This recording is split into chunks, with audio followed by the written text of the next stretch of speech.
नमस्कार। आधार कार्ड बनवाना है? लंबी लाइनों के नाम से ही पसीने छूटने लगते हैं, है ना? देखिए, आपका अपना स्थानीय अधिकारी होने के नाते मेरा रोज का काम है लोगों की मदद करना। आज के इस एक्सप्लेनर में मैं आपको वो स्मार्ट तरीका बताने वाला हूँ जिससे आपके कई घंटों का कीमती समय बचेगा और आधार नामांकन केंद्र की लंबी कतारों से हमेशा के लिए छुटकारा मिल जाएगा। अक्सर ये पूरी प्रक्रिया बहुत ही मुश्किल और थकाऊ लगती है, लेकिन यकीन मानिए सही जानकारी के साथ ये एकदम आसान है। तो चलिए सीधे काम की बात पर आते हैं। इस पूरी प्रक्रिया को आसानी से समझने के लिए हम इसे इन 5 हिस्सों में बांटेंगे। अपॉइंटमेंट की वास्तविकता, दस्तावेजों की तैयारी, ऑनलाइन बुकिंग के चरण, केंद्र का दौरा और आखिर में कार्ड मिलने की अंतिम समय सीमा।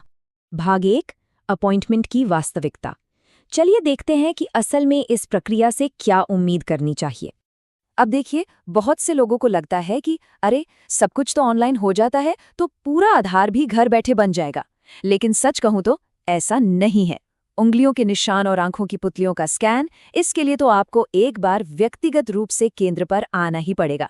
100% ऑनलाइन नामांकन मुमकिन नहीं है। लेकिन, और ये एक बहुत बड़ा लेकिन है, अगर आप पहले से ऑनलाइन अपॉइंटमेंट बुक कर लेते हैं तो आपको लाइनों में धक्के खाने की बिल्कुल जरूरत नहीं है। ये समझ लीजिए कि ये कतारों को पार करने का आपका पक्का वीआईपी पास है। आगे बढ़ते हैं भाग 2 पर, दस्तावेजों की तैयारी। लैपटॉप खोलने से पहले सही कागजात इकट्ठा करना बेहद जरूरी है। आवेदन में पहचान का प्रमाण और पते का प्रमाण दोनों बिल्कुल अलग अलग चीजें हैं। इन्हें लेकर अक्सर कंफ्यूजन होता है। अपनी पहचान साबित करने के लिए आप वोटर आईडी, पासपोर्ट या पैन कार्ड जैसे दस्तावेजों का इस्तेमाल कर सकते हैं।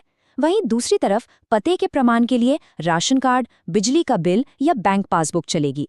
फॉर्म भरते समय इन दोनों में एकदम स्पष्टता होनी चाहिए, वरना आवेदन अटक सकता है। और हाँ, एक सबसे जरूरी बात, ध्यान से सुनिएगा। अपॉइंटमेंट के समय सेंटर पर सिर्फ और सिर्फ मूल प्रतियां यानी ओरिजिनल डॉक्यूमेंट्स ही लिए जाते हैं। कोई फोटोकॉपी नहीं चलेगी।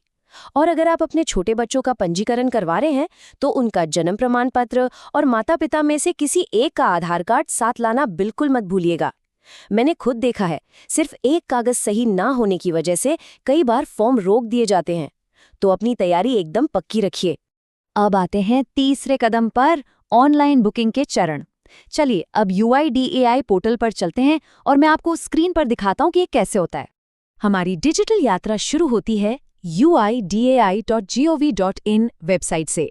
जैसा कि आप स्क्रीन रिकॉर्डिंग में देख सकते हैं, सबसे पहले अपनी सुविधा के हिसाब से भाषा चुन लीजिए। इसके बाद माय आधार सेक्शन में जाकर बुक एन अपॉइंटमेंट पे क्लिक करें। बस अपना शहर चुनकर मोबाइल नंबर और OTP से उसे वेरीफाई कर लें। इसके बाद आपके सामने जो फॉर्म आएगा उसमें अपना पूरा नाम, जन्म तिथि, लिंग और राज्य एकदम सही भरें। व्यक्तिगत जानकारी भरने के बाद आपके सामने एक कैलेंडर खुलेगा। इसमें जो भी तारीखें हरे रंग में दिख रही हैं वो उपलब्ध हैं। अपनी पसंद का एक दिन और टाइम स्लॉट चुन लीजिए। अब सबमिट करने से पहले एक बार फिर से सारी जानकारी ध्यान से चेक कर लें। सबमिट करते ही आप ऑनलाइन डैशबोर्ड पर देख पाएंगे कि आपकी बुकिंग सफल हो गई है, जो कि पेंडिंग एप्लीकेशन व्यू से बिल्कुल अलग दिखता है। बस इस सफल बुकिंग वाले फॉर्म का प्रिंट आउट ले लें या इसे सेव कर लें। अब बात करते हैं चौथे चरण की, केंद्र का दौरा। ऑनलाइन बुकिंग के बाद अब वो दिन आ गया है जब आपको असल में सेंटर पर जाना है। अच्छा, यहाँ एक बहुत बड़ी गलतफहमी है जिसे मैं एकदम साफ कर देना चाहता हूँ। नया आधार कार्ड बनवाना 100% मुफ्त है, बिल्कुल फ्री। चाहे ऑनलाइन पोर्टल हो या हमारा ऑफलाइन केंद्र, आपको कहीं भी कोई छिपा हुआ चार्ज नहीं देना है। ये सरकार की तरफ से मिलने वाली पूरी तरह से निःशुल्क सेवा है। और सबसे बड़ी राहत की बात बताऊं, चूंकि आपने पहले ही अपॉइंटमेंट ले लिया है तो सेंटर पर आपका पूरा काम ज्यादा से ज्यादा 15 मिनट में हो जाएगा। जी हाँ, सिर्फ 15 मिनट। वहां जाकर आपको किसी भी कतार में इंतजार करने की कोई जरूरत नहीं है। इन 15 मिनटों में आखिर होता क्या है? देखिए, सबसे पहले अधिकारी आपके लाए गए ओरिजिनल डॉक्यूमेंट्स चेक करेंगे। फिर आपकी एक तस्वीर ली जाएगी। उसके बाद सबसे अहम कदम बायोमेट्रिक डेटा यानी आपकी उंगलियों के निशान और आइरिस स्कैन लिए जाएंगे। सब कुछ पूरा होने पर आपको एक नामांकन पर्ची यानी एनरोलमेंट स्लिप दी जाएगी। इस पर्ची को किसी खजाने की तरह बहुत सावधानी से संभाल कर रखिएगा। ऑनलाइन डैशबोर्ड पर अपना स्टेटस ट्रैक करने के लिए आपको इसी की जरूरत पड़ेगी। पांचवा और हमारा अंतिम चरण, अंतिम समय सीमा।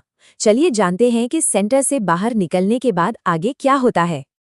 तो सेंटर का काम हो गया। अब आमतौर पर 30 दिनों के भीतर आपका नया आधार कार्ड डाक के जरिए सीधे आपके घर के पते पर पहुंच जाता है। इस बीच अगर आप चाहें तो उसी नामांकन पर्ची का इस्तेमाल करके डैशबोर्ड पर अपने कार्ड का स्टेटस ऑनलाइन ट्रैक कर सकते हैं। और हाँ, जरूरत पड़ने पर आप इसे ऑनलाइन डाउनलोड भी कर सकते हैं। है ना एकदम आसान और पारदर्शी सिस्टम।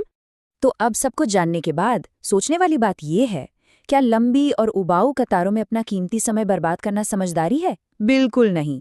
सही दस्तावेजों और इस आसान ऑनलाइन बुकिंग के साथ कोई भी इसे फटाफट पूरा कर सकता है। ज्ञान ही असली ताकत है और अब आधार नामांकन आपके लिए कोई पहेली नहीं है। तो चलिए आज ही इस व्यवस्थित डिजिटल तरीके को अपनाएं और स्मार्ट तरीके से अपना समय बचाएं।